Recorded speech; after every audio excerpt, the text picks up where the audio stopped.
Daily taste the daily.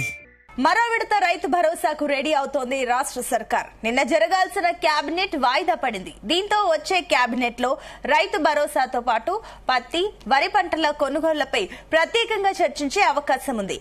ఇప్పటికే వర్షాలతో పంట నష్టపోయిన రైతులు తడిసిన ధాన్యాన్ని కొనుగోలు చేయాలని రోడ్డెక్కుతున్నారు. దీనికి తోడు జూబ్లీహిల్స్ బైపోల్ తర్వాత సర్పంచ్ ఎన్నికలు పెట్టాలని సర్కార్ నిర్ణయించింది. దీంతో రైతు భరోసా ఇచ్చి సర్పంచ్ ఎన్నికలకు వెళ్లాలని కేబినెట్ లో నిర్ణయించే అవకాశం ఉంది.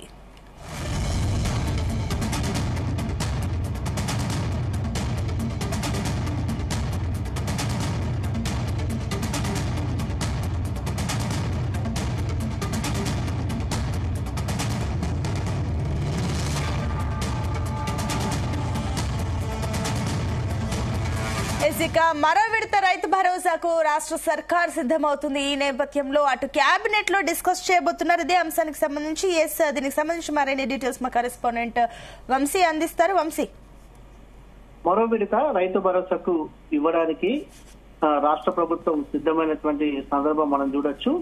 యాక్చువల్ గా నిన్న జరగాల్సినటువంటి కేబినెట్ వాయిదా పడటం తోటి దీంతో వచ్చే కేబినెట్ లో రైతు భరోసాతో పాటు పత్తి, వరి పంటల కొనుగోలుపై ప్రత్యేకంగా చర్చించే అవకాశం ఉంది. ఇప్పటికే వర్షాలతో పంట నష్టపోయినటువంటి రైతులు తడిసిన ధాన్యాన్ని కొనుగోలు చేయాలని రోడ్డెక్కుతున్నారు.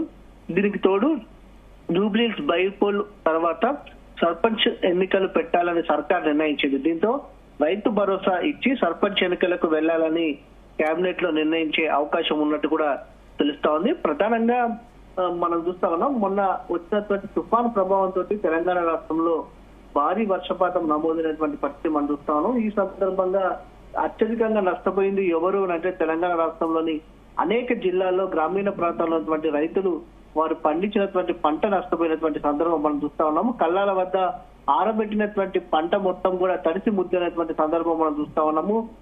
దాదాపుగా రైతులు చాలా మంది కూడా వరి, పత్తి పండించినటువంటి రైతులు భారీగా నష్టపోయారు. ఈ అంశం పైన కేబినెట్ లో చర్చించాలని ప్రభుత్వం నిర్ణయించింది. రేపు కేబినెట్ సమావేశాలు నిర్వహించిన తర్వాత ఈ అంశంపై క్లారిటీ వచ్చే అవకాశం ఉంది.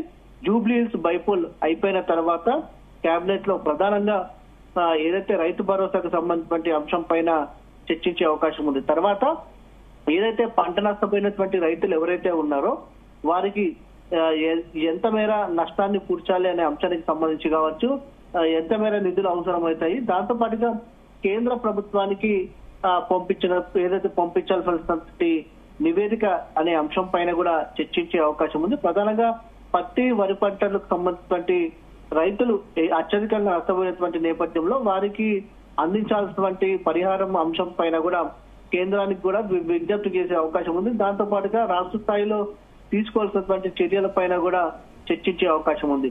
తదుపరి ఏదైతే రైతు భరోసా అందించిన తర్వాతనే ఎన్నికలకు వెళ్లాలని ఇప్పటికే ప్రాథమికంగా ప్రభుత్వం నిర్ణయించినట్టు కూడా తెలిసింది. దీని తర్వాత ఏదైతే స్థానిక సంస్థల ఎన్నికలు, సర్పంచ్ ఎన్నికలకు సంబంధించి కూడా ఎప్పుడు నిర్ణయించాలి అనే ఎప్పుడు నిర్వహించాలనే అంశానికి సంబంధించి కూడా కేబినెట్ లో చర్చించే అవకాశం ఉంది. అంటే ఇప్పటికే బీసీ రిజర్వేషన్లకు సంబంధించినటువంటి అంశం ఒక వివాదాస్పదమైనటువంటి నేపథ్యం ఒకటి మనకు కనిపిస్తా ఉంది. దాంతో పాటుగా కొద్ది రోజుల క్రితమే 3 రోజుల క్రితమే అటు ఆర్డినెన్స్ కూడా ఇవ్వడం జరిగింది. గవర్నర్ ఆమోద ముద్ర వేయడం జరిగింది. ఏదైతే స్థానిక సంస్థల ఎన్నికలకు సంబంధించి 3 పిల్లలు ఉన్న పోటీకి అర్హులే అంశానికి సంబంధించి కూడా ఇప్పటికే గవర్నర్ కూడా ఆర్డినెన్స్ కి ఆమోద ముద్ర వేసినటువంటి నేపథ్యంలో ఈ అంశం పైన కూడా చర్చించే అవకాశం కనిపిస్తా ఉంది. ప్రధానంగా సర్పంచ్ ఎన్నికలకు సంబంధించి ప్రధాన అడ్డంకిగా చూస్తే మాత్రం స్థానిక సంస్థల ఎన్నికల్లో 42% రిజర్వేషన్లు ఇస్తామని కామారెడ్డి డిక్లరేషన్ లో కాంగ్రెస్ పార్టీ హామీ ఇచ్చినటువంటి నేపథ్యంలో ఈ అంశం పైనే కొంత వివాదాస్పదమైనటువంటి అంశం మనం చూస్తా ఉన్నాము. సుప్రీంకోర్టు తీర్పు కూడా ఇవ్వడం జరిగింది. స్థానిక సంస్థల ఎన్నికల్లో 50% రిజర్వేషన్లకు దాటకుండా ఇవ్వాలి అనే అంశానికి సంబంధించి ఇప్పటికే నిర్ణయించినటువంటి నేపథ్యంలో ప్రభుత్వం ఎలా ముందుకు వెళ్ళబోతుంది, స్థానిక సంస్థ ఎన్నికలు నిర్వహిస్తే ఎప్పుడు నిర్వహిస్తుంది, దాంతో పాటుగా రిజర్వేషన్లకు సంబంధించిన అంశం తేలే అవకాశం ఉందా, ఈ అంశాలన్నిటికి కూడా ఒక చర్చించే అవకాశం ఉంటుంది కేబినెట్ సమావేశంలో. బైపోల్ తర్వాత రిజల్ట్స్ తర్వాతనే కేబినెట్ సమావేశం నిర్వహించి ఈ అంశాల పైన అన్నిటి పైన కూడా నిర్ణయించే అవకాశం ఉంది. రైట్. Thank you Vamsi.